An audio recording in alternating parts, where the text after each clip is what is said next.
Range and pasture conditions vary throughout the state, and nowhere is that more apparent than in the Panhandle. Our guest is Aaron Berger, a UNL Extension educator in Kimball, Banner, and Cheyenne counties.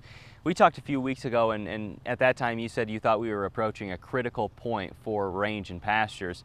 A few weeks later, where do we stand? Because as we're driving out from Lincoln, there are some areas where there's just not much color at all. Yeah, I think we're past the critical point, obviously. Even if we start to get moisture now, even for warm season grasses, here we are early July, it's really almost too late. When you look at the heat units we've had, June in Scottsbluff was the warmest average June on record, dating all the way back to 1933, which was the second warmest. And so we just got a lot of heat going on right now. The grasses are maturing early. We don't have any precip to go with it. And so really things are looking like they would in the fall, November, December timeframe in terms of forage color.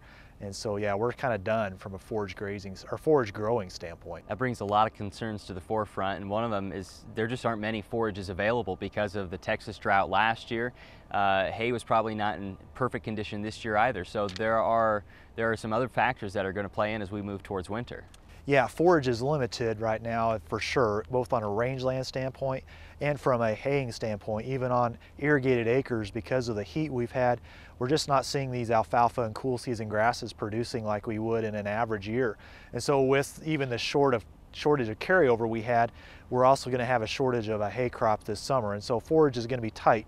You know, some things that are probably going to help us out here in the Panhandle is we have a lot of CRP acres, and some of those acres have been released recently for grazing.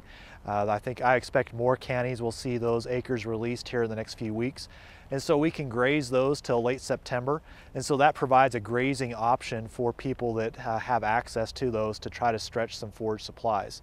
And I think that'll be a benefit. Looking forward even further, you think that one of the things to look at for next year might be insuring some of the rangeland because it might not get back to perfect condition? Yeah, there's a tool available, an insurance product called Pasture, Rangeland, and Forage Insurance. I really encourage people to take a look at that as a risk management option this year.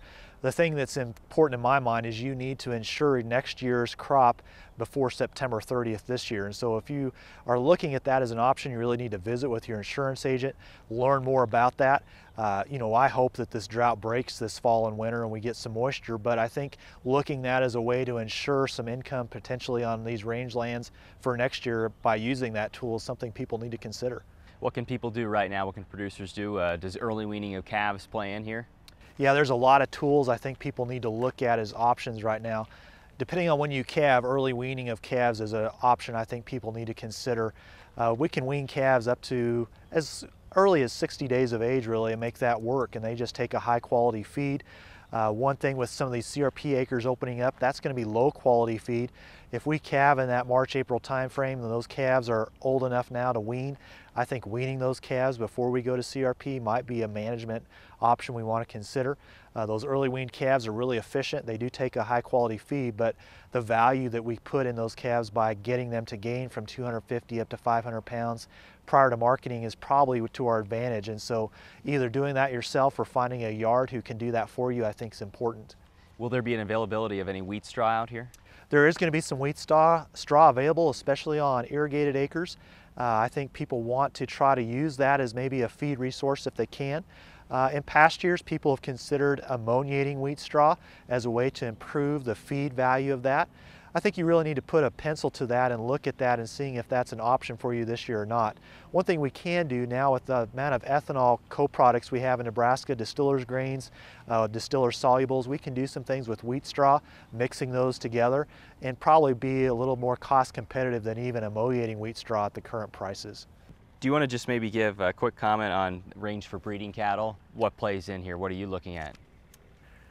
Well, as we look at rangeland conditions right now, obviously forage quality is going to be poor just because we have not had the moisture and plants are not growing. In fact, in many cases they're dried up like it would be in September, October, or even November, December. So forage quality is really poor.